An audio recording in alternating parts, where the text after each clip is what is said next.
Hello, everybody. It's Tom, and I'm here with Christina again. We want to come to you with another time for us to chat. And we were going to talk about chatting with coffee, but Christina, I forgot my coffee. I've got some hot water. I don't know. What do you got? You probably got a carbonated water or something, right?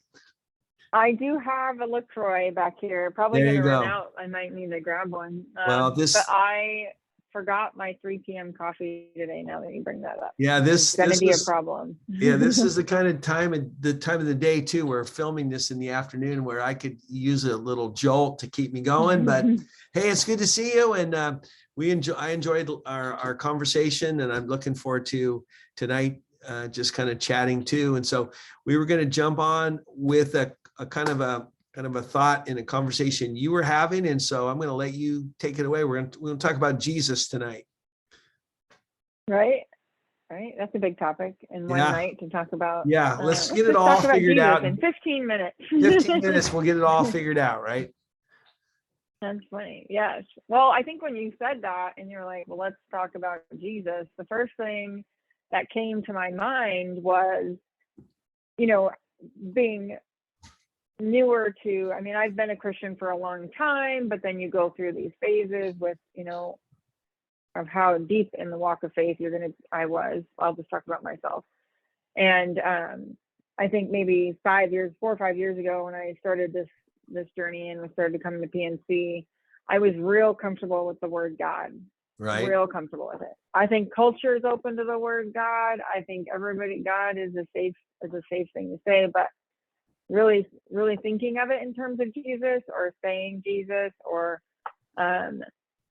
building the relationship with this Jesus guy was weird.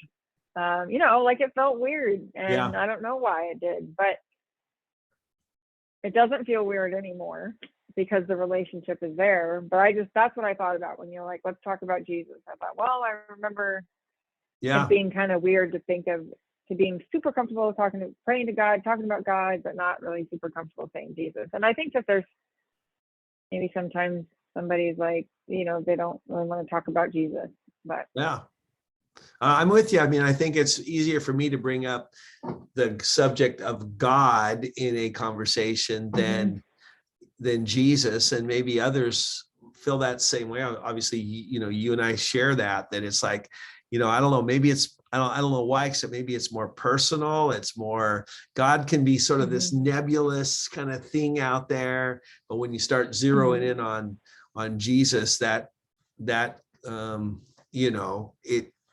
it makes me declare kind of who I am in that regard. So I think there's something to that. That's exactly what it is. It kind of is it's a declaration of, where your faith is and how you kind of line up. But I mean, that's where we look at, if you want to look like the person of Jesus, who Jesus is, what is the story about this guy, And I mean, we as Christians, we believe he is the Son of God, but also God. Fully God and fully man. The Son of God came to earth to be the living Word of God, which we talked about last week. So the Word of God, and then to die on the cross for us. And then we believe as Christians that he rose again in bodily form, in physical form, came back to life 3 days later. So I have a quick story too on dying for us, because I think, and this maybe a little off topic, but people may not understand the weight of that or the gravity of that. And one of the guys I listened to, Frank Turek, was telling the story about how there was a soldier, and it's a true story, and he was with his troops, and he jumped on top of a grenade and took the full blast so that his fellow soldiers lived. And he had like a boat named after him, or a ship named after him, a city named after him, a street named after him. His mom was given all these medals. His family had this huge thing, like, because he jumped on this grenade for his soldiers. So that like kind of made everything a very clear, understandable, tangible picture of what that means for Jesus to have died for us, is to think about how we revere the soldiers who did it. and now we have this man who came down to die for our sins. So Yeah, I mean that's a great story to help bring it. I mean, that brings it home in terms of an idea. I was reading today in the story in the lead up to the crucifixion where Jesus is with his disciples and he says, "You're all going to scatter," and they say, "Oh, no, no, no, no, we're not going to scatter. We're going to stay true to you." And then Peter, boldly says, I'm not going to, turn my back on you, whatever. And then Jesus goes to the garden to pray, and he takes 3 of them with him there, just kind of as a small group. He needs the support of these guys as he goes off to pray. And the story goes that they all fall asleep. They can't stay awake in the midst of Jesus' greatest trial. They're snoozing. They can't stay awake. But what struck me about that is that the weight, the pressure on Jesus at those moments, I think he kind of knew, okay, I'm going to die physically. But in my mind, he was taking the weight of the world, the emotional weight, the spiritual weight, that he was going to carry the sins of the whole world, past, present, and future, and just the whole, the grenade that he was going to fall on was not just physical, but it had this all-encompassing kind of I keep using the word weight. Right. Maybe you can improve on that word for me. Right. But I mean, to think about that, it just made me, I just want to say, wow, Jesus, you're amazing what you chose to do for humanity. And so I resonate with you. It's interesting that you brought that up because I was just thinking that same kind of thought today. But it's incredible what he did for us. And we think about it in terms of what he did and what he continues to do. Like the Bible tells us, Jesus tells us to still continue to bring, like you were saying, our burdens to him, continue to bring him our cares, continue to bring to him our problems and troubles. And he'll still take those on. It wasn't just a one-time shot. Yeah. He still is there to take on all of our problems, all of our burdens. And so that's, yeah.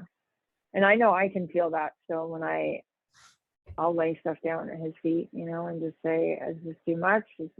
I can't do this, and I need him to do it. And I can feel the immediate relief. So sometimes even at church, when I'm in the first row there, I'll, kind of almost have that imagery with the cross and just laying it down there when I'm in the prayer space. So I think if people want to learn about him, like there's, Matthew, Mark, Luke, and John are the story of his life. Well, that's the tie-in back to how do we discover who this Jesus is?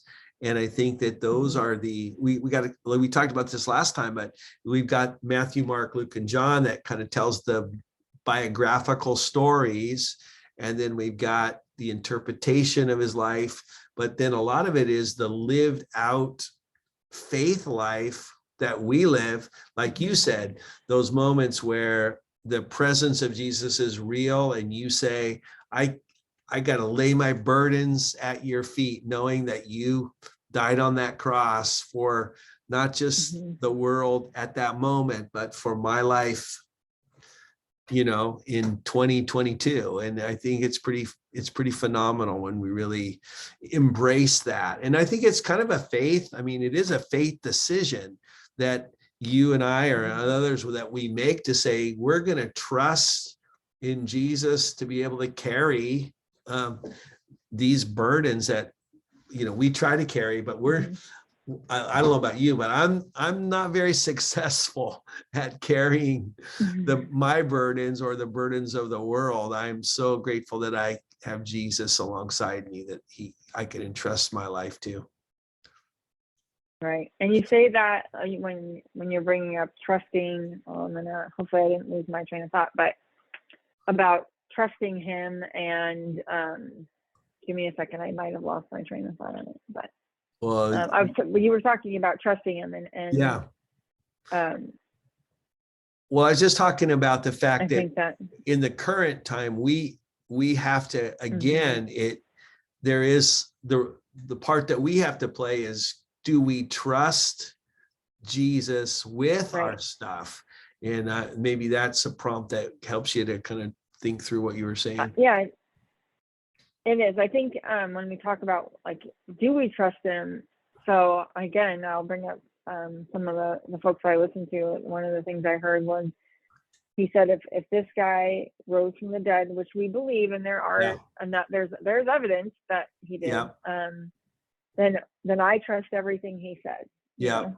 And so, and I was like, that makes sense. Like, if somebody says, I am the Son of God, I'm gonna come back on Sunday, and they come back to life on Sunday, I believe everything that person said.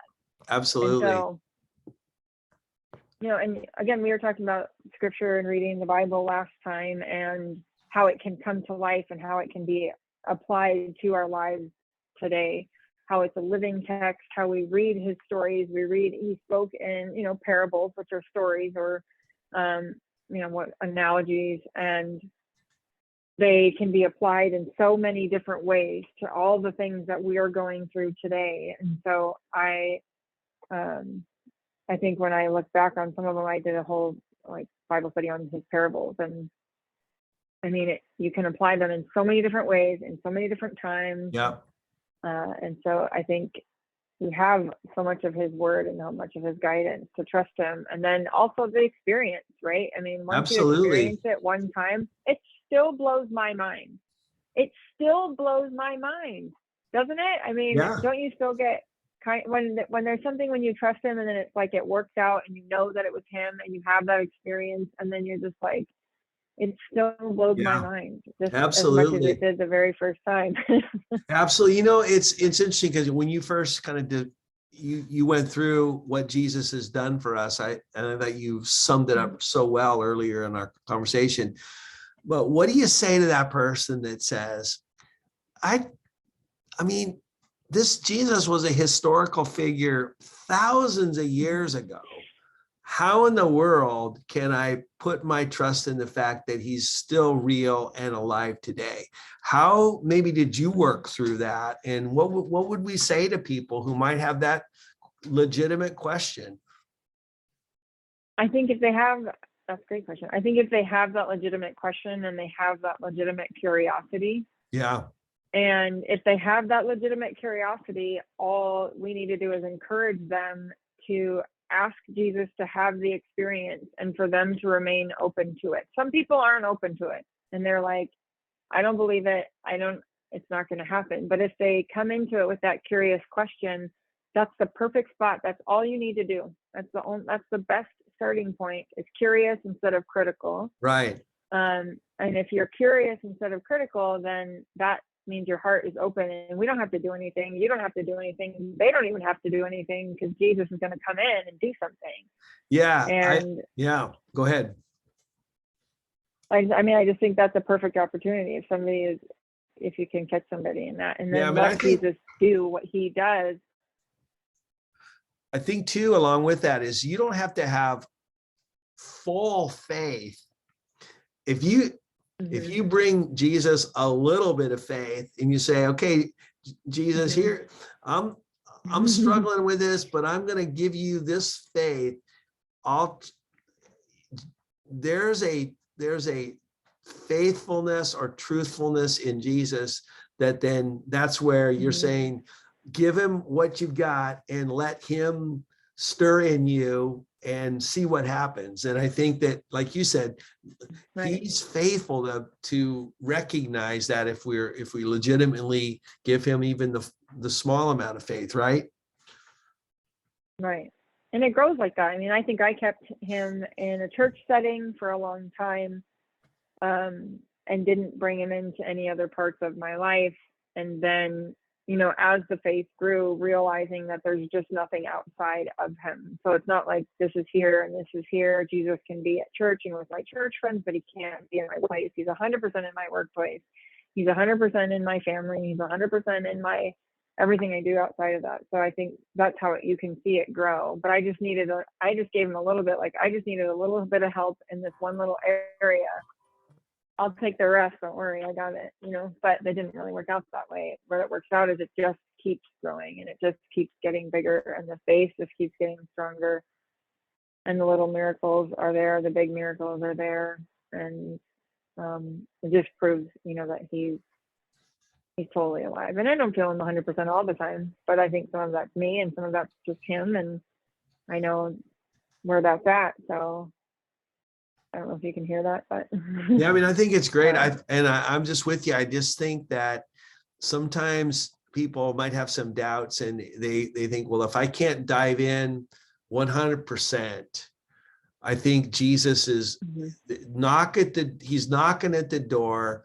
If you open up a crack, just watch what the reality of Jesus. If you don't go into it like I think some people go into it just looking for all the negative stuff, which is like what you're saying is, but right. if you legitimately go in saying, I don't have this all figured out. I have some doubts, but I'm open. I think the Spirit of Jesus has a way of connecting with us to let us know that he's real. He will give a witness to us that he is, it's legit. And I think that that's part of the amazing part of this Jesus who lived, thousands of years ago, died on a cross, rose from the dead, and is the living Lord today. So I'm convinced of that. So, hey, thanks. We hope that we brought some encouragement to people. Thanks for what you said. And